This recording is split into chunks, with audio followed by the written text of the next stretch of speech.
This Toronto Maple Leafs trade would shock everybody as well. From an NHL insider, we have the price that we may see Elias Pettersson's extension be when he signs, and I'll break it all down for you coming up on this episode of Hat Trick HQ. But before we get into it, just want to say we're proud to announce that this video is brought to you once again by our friends at rentals.ca, and moves are coming. With all the rumors and reports that have been coming out around the league, fans have been expecting a lot of major shakeups to happen around the league, which should definitely be exciting for hockey fans. And if you feel like you need some extra excitement in your own life, then it's time to move for you as well, and rentals.ca has you covered. Rentals.ca is Canada's largest apartment hunting network. You can rent houses, apartments, condos, whatever it is, Rentals.ca has you covered from coast to coast. You can go straight to the Rentals.ca website that is clean and easy to use and pinpoint exactly on the map where you want to move, and Rentals.ca will find you the best rental listings in that area. And once again, shout out to our friends at rentals.ca for coming on board to support another video of ours. They're big hockey fans just like all of us here on the channel. So if you're looking to find your new home, make sure to go down in the description, down in the pinned comment to check out rentals.ca. And like I said, just a huge shout out to rentals.ca, one of the biggest supporters on our channel. So if you are looking to move, make sure to go check them out at rentals.ca. But with that said, let's go right to the first topic video today, which is Penguins and Leafs linked in a trade. And this might come to a shock to some of you guys, but as we see, this is an article from The Athletic. They say the Penguins almost certainly won't make the playoffs at this point, and right now their team strength is goaltending. I could see Tristan Jarry or Alex Nedeljkovic being moved before the deadline. Many teams, Toronto, Carolina, and Colorado, among many others, could use a boost between the pipes and might be willing to pay quite a price for Jarry or Ned.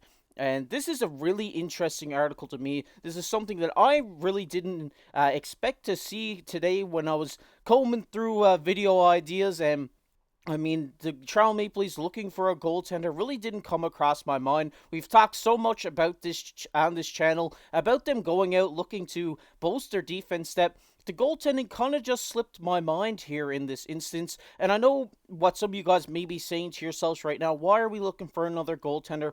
We already have three, and I think in this situation, yeah, that you would have to ship out one of your goalies to go the other direction here, and to bring in one of these guys. And it's a very interesting trade scenario here for the Toronto Maple Leafs. Maybe Brad Treliving and the Leafs may feel like they need to solidify their goaltending going into the playoffs with the uncertainty of Joseph Woll. Obviously, he's down with this conditioning stint in the AHL right now. We're hoping to get him back and back in the lineup and playing like the way he was at the beginning of the season. Looking like he will be the 1A starter when he comes back, when he's feeling healthy and ready to go.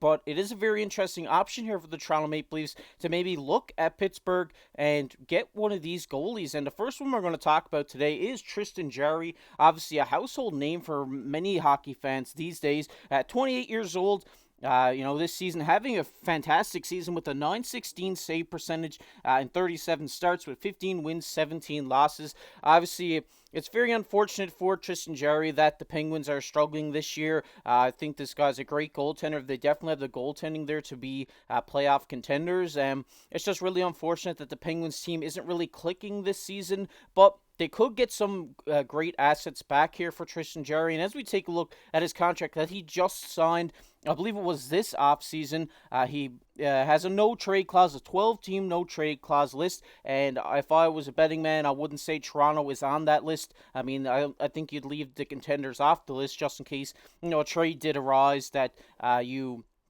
could go to a contending team at the deadline. Obviously, he just signed a big deal through the 27-28 season at $5.375 million AAV. And obviously, like I said, Tristan Jarry is a great goaltender in this league. He has carried the Pittsburgh Penguins for many years, and it's just great to see this guy kind of be the goaltender that he is in the NHL. And the thing to me here, it is really shocking that they're thinking about trading this guy. They just locked him up for multiple years here, and maybe they think they need a shake-up to kind of get some forwards or defensive assets back for one of their goaltenders here to shake this team up, get them back on track here in the latter half of the season. But it is looking like they will be out of the playoff picture, so maybe they're just looking to build up assets that they can use for this upcoming draft. But the big thing is when you're looking at Tristan Jarry here is, what do you think the Leafs will give up for this guy? And in my opinion, I think if you're going after Tristan Jarry, you would have to send Joseph Woll the other way, which I would hate to see. I really don't think that this is in the best interest because I think Joseph Woll has so much potential here. He could be the next big star goaltender for the Toronto Maple Leafs, which you've already seen here at the beginning of the season. I don't really think you need to move out Joseph Woll to bring in Tristan Jarry in this instance. If you can get him at in a trade where you don't have to move this guy out, maybe you move out Samsonov or Martin Jones with a couple of picks and a prospects here, this could be a great option for them, run the Jarry Woll punch. But another thing that would, make me, weary about this trade is the term on this contract. I mean, you have Joseph Woll there. He's obviously a bright young goaltender in the NHL, and it seems in this scenario he would be the backup goalie just because Tristan Jarry has proven to be a great starter. Maybe they could run a 1-2 tandem like Boston. This could be a great option as well because we've seen the success that the Bruins have had running Swayman and Ullmark. So maybe this is what Brad Treliving is thinking here in this instance if they do go after this trade. But the other goalie here in the trade scenario is Alex Nedeljkovic. Ned, obviously he's having a great season here too with in 19 starts, having a .915 save percentage, has been the backup behind Jarry all season this year, putting up 9 wins, 4 losses. So this is an interesting trade for me as well. I think if you're going after either one of these guys, I think Ned is the man that you want to go after, because when you look at his contract here, he's only on a 1-year deal, 1.5 million AAV, very cheap for the Leafs to afford. I think you could just move a guy out to bring this guy in, and you'd have the cap space there to bring him in. I think at 1.5 million AAV, you're getting a great goaltender here. I believe he is 28 years of age as well, so this is a guy you could keep for the future, put him behind Joseph Woll, and I think these guys could be a great 1-2 tandem, and the much cheaper option for the Toronto Maple Leafs if they see fit that they need to trade for a goalie. I think Nedeljkovic is the route that they should go in. But when you're talking about the other teams like Carolina and stuff like this, I could see these guys going after Tristan Jarry. These are teams that need a 1A starter. Toronto doesn't necessarily need a 1A starter, in my opinion. I think, like I said, Joseph Woll is a great goaltender, has so much potential. His ceiling is so high that I think you just got to ride this guy out as your starter over these next couple of years. And if you bring in Nedeljkovic, maybe for a prospect, maybe a pick here, I think this could be a great option to have him as the backup. I think in this situation as well, you would definitely have to move out a goaltender here, which you'd probably see Elias Samsonov go in both of these trades if they were to go through. I don't think they move Joseph Woll. I would believe that he would be an untouchable. He is a great goaltender, has shown a lot of prowess in the league during his time playing, so I don't think they want to get rid of this guy. So maybe they move out one of their other goalies to bring in one of these goalies, and they could just run a great 1-2 punch of Woll and Nedeljkovic. I think that would be a great 1-2 punch going into the later half of the season. But I want to hear from you guys down below in the comment section. What do you think? Do you think that the Leafs should go out and go after a goaltender here at the deadline? Or are you fine with the goaltenders that they have right now? And do you think once Woll comes back, we'll be fine in the crease and they'll be great for this playoff push? Let me know down below in the comment section. Love to hear from you guys. Get your takes on this. I think it'll be really interesting to hear your guys' opinions. But with that said, we're going to get into our second topic of the video today, which is Pettersson extension price revealed. And as we take a look here, this is from Elliot Friedman. He said about David Pagnotta's report that the Canucks have tabled a long-term offer to Elias Pettersson worth $12 million per season. Pagnotta said that the offer hasn't been accepted or declined, but that's just kind of out there. Friedman wasn't able to confirm that number or an actual offer, but he says he's heard the Canucks have made it clear they'll pay Pettersson. The plan is not to lose him over the dollar figure. And as we take a look at Elias Pettersson, this guy is having a phenomenal season for the Vancouver Canucks this year. 73 points through 59 games so far this season, on a rampant point production pace this year, having great goal scoring as well, with obviously Pettersson, a great playmaker. He knows how to pass the puck. He got a lot of assists there with 44.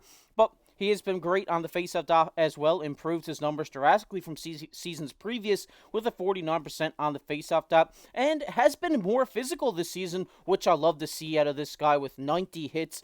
And I'm just going to run you through the previous contract that he is on currently. He's currently on $7.35 million AAV, but the big news here is the rumored $12 million AAV per season, and I'm assuming that you would lock this guy up for 8 years. I think this would be a perfect deal for the Vancouver Canucks. Obviously, this team is on a rampage right now. They're looking to be Stanley Cup favorites, and I think that locking your guy up long term here, I really do think that this team is really going to be competing over these next couple of seasons as well, looking to get that Stanley Cup. And I think $12 million is the right price here, because that would put him up in the likes of the McKinnon, McDavid, Matthews range, up in the $12+ million. And I really do think when you put his name up there next to those guys, it doesn't stand out. I think he is perfectly fit here amongst the names of these guys. I think he is a top 10, top 5 player in the NHL, especially with the point production he is having this season. So it is worth him to get paid $12 million. I think he's having a great year of this year. You know, obviously the cliche of the players having a great years in their contract year and stuff like this, but I think this is Elias Pettersson reaching his prime. We are seeing it right now, and over these next 8 years, the Vancouver Canucks will be a force if he signs here, and I really do expect him to sign. I think $12 million will be a great price here. It does seem like a lot, but he is your number one star on the team. He is going to be the face of your franchise for these upcoming years, and I really do think that he is worth getting paid this amount of money. But let me know down below, what are your thoughts? Do you think this is too much for Pettersson? Do you think it's too little? I could see this he could even go for, $12.5 million when this is all said and done. But I really like to see him get this extension done so that we can just focus on the Vancouver Canucks Cup run here, and it'll be really fun to watch. I'm really loving watching the Vancouver Canucks this season, and Elias Pettersson is just tearing it up right now. He's such a fun player to watch, and I'd advise you, if you haven't watched many Vancouver Canucks games, to go check them out, go watch them out, stay up late, watch a Vancouver game. They're a really fun team to watch, and I really do think, in my opinion, they're going to win the Stanley Cup this year. But like I said, let me know down below what your thoughts on this price put out by David Pagnotta and Elliot Friedman is. But with that said, we're going to get into everybody's favorite topic here, which is comment of the day. And the comment of the day today goes to Jess. They say, love it, but would have him on the second wing with Doc center and Wah on the wing. And this is obviously in relation to our Trevor Zegras and Montreal trade rumor video yesterday. And I think this is a great option. I mean, Trevor Zegras hasn't been that strong on the faceoff dot, so maybe you move Doc to center. Maybe you switch him back and forth here. Try Doc on the wing, Zegras at center, and I think this could be a great option. Would love to see this trade go through for Montreal. But shout out to you, Jess, for commenting on the video. Love to see your support down there in the comment section. Really appreciate it. But if you guys enjoyed this video, make sure to go down below and hit that like button, hit that subscribe button. We're on the road for 3,000 subscribers here on the channel, and we're getting pretty close. So if you're not subscribed already, go down below and hit that subscribe button. And once again, shout out to our sponsors for this video, Rentals.ca. If you're looking to move, go check out Rentals.ca down in the comment and down in the description. But if you enjoyed the NHL and you want to check out that Trevor Zegras video that we were just talking about, it'll be popping up on your screen right now. But as always, I'm your host, KC. Keep your stick on the ice.